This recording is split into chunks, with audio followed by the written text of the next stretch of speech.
जी sir, आज गांव बचाओ आंदोलन के सहयोग से और यहाँ के स्थानीय भटवाड़ी के जो जनता थी उन्होंने बीआरओ के खिलाफ जो आक्रोश प्रकट किया उसके क्या बारे उसमें आपका नाम भी है तो आप बताइए प्लीज़ क्यों किया गया ये? जय हिंद साथियों। सबसे पहले आप सबको मेरी ओर से क्रांतिकारी सलाम।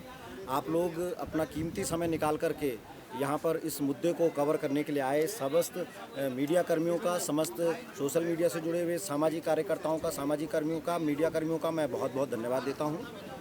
जो आज का मुद्दा था, पूरे उत्तरकाशी से लेकर गंगोत्री तक जो ये नेशनल हाईवे है, गंगोत्री राष्ट्रीय राजमार्ग, इसकी देखरेख और इसकी रिपेयरिंग मरम्मत का सारी जिम्मेदारी बीआरओ के ऊपर है।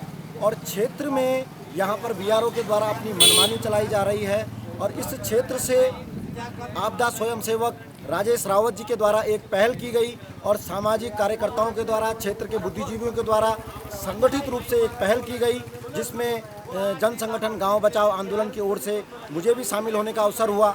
और उत्तराखंड के अंदर और विशेष रूप से अपने उत्तरकाशी की बात करूं तो यहाँ पर बीआरओ की इतनी दयनीय स्थिति है कि उसके लिए आपको कहीं सबूत खोजने की जरूरत नहीं है। आप सिर्फ नेशनल हाईवे का, गंगोत्री राष्ट्रीय राजमार्ग का उत्तरकाशी से और गंगोत्री तक एक बार मुआयना कर लीजिए, आपको स्वयं पता चल जाएगा कि बीआरओ की कार्यप्रणाली किस तरह से चल रही है। कमीशनखोरी और दलाली चल रही है। हमारे सैकड़ों जीवन यहाँ पर बलिदान हो गए हैं, सैकड़ों जानें चली गई हैं बीआरओ की लापरवाही के कारण।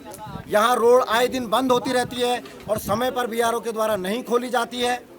यहाँ पर स्थिति इतनी खराब है कि सड़क जो है वो जीवन रेखा नहीं है, बल्कि ये सड़क, ये राष्ट्रीय राजमार्ग उत्तरकाशी से और गंगोत्री के बीच एक आपदा को जो है वो बुलावा दे रहा है। ये सड़क जीवन रेखा के रूप में कार्य नहीं कर रही है, बल्कि एक काल रेखा के रूप में, अकाल मृत्यु की रेखा के रूप में ये सड़क यहाँ पर काम कर रही है। क्योंकि बीआरओ की कार्यप्रणाली बहुत ही खराब और बहुत ही दयनीय है। बीआरओ बहुत उदासीन गति से, शिथिलता से यहाँ पर कार्य करता है। और लोग, हमारी माताएं बहनें, प्रसव पीड़ा से पीड़ित महिलाएं, माताएं उत्तरकाशी मुख्यालय तक नहीं पहुँच पाती हैं। सड़क बंद है, बरसात में स्थिति बहुत खराब रहती है और आए दिन जो है रोड की ये हालत रहती है कि चलने लायक नहीं है। घंटों सड़क बंद है, बाधित रहती है। मलबा रोड पे फैला रहता है, पर बीआरओ की मशीनें काम नहीं कर रही होती हैं। जो है वो तरह तरह के बहाने बनाते हैं। तो स्थानीय जनता को हमारे उत्तरकाशी से और गंगोत्री के बीच में बीआरओ के विकल्प के रूप में या तो जो है सीधा इस यह राष्ट्रीय राजमार्ग की जो जिम्मेदारी है वो एकदम से जो है बीआरओ के केंद्र सरकार के अंडर में ना होकर के सीधे जिला प्रशासन, राज्य सरकार के अधीन कोई रहो, ताकि जो है वो तुरंत काम हो सके,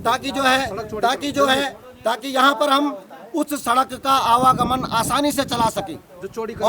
और हमारा ये मांग है, हमारी सरकार से ये मांग है कि केंद्र सरकार के अधीन से हटा करके, जैसे बीआरओ जैसी संस्थाओं को हटा करके यहाँ से राज्य सरकार के अधीन, जिला प्रशासन के अधीन, जिलाधिकारी के अधीन कोई भी संस्था, लोक निर्माण विभाग हो, NHAI हो और इसके अलावा भी कोई भी मान्यता प्राप्त संस्था हो, उच्च शाख की संस्था हो, उसको ये जिम्मेदारी दी जाए, जिसके लिए हमको केंद्र का मुख ना ताकना पड़े, बल्कि राज्य सरकार के नियंत्रण में जल्दी से जल्दी काम हो, रोड खुले और लोगों के आवागमन के लिए जो यहाँ से उत्तरकाशी से, गंगोत्री से उत्तरकाशी तक जो सड़क का जो आवागमन है वो आसानी से हो सके। बीआरओ जैसी नाकारा संस्था, बीआरओ जैसी उदासीन संस्था का हम बहिष्कार करते हैं। यही हमारी मांग थी।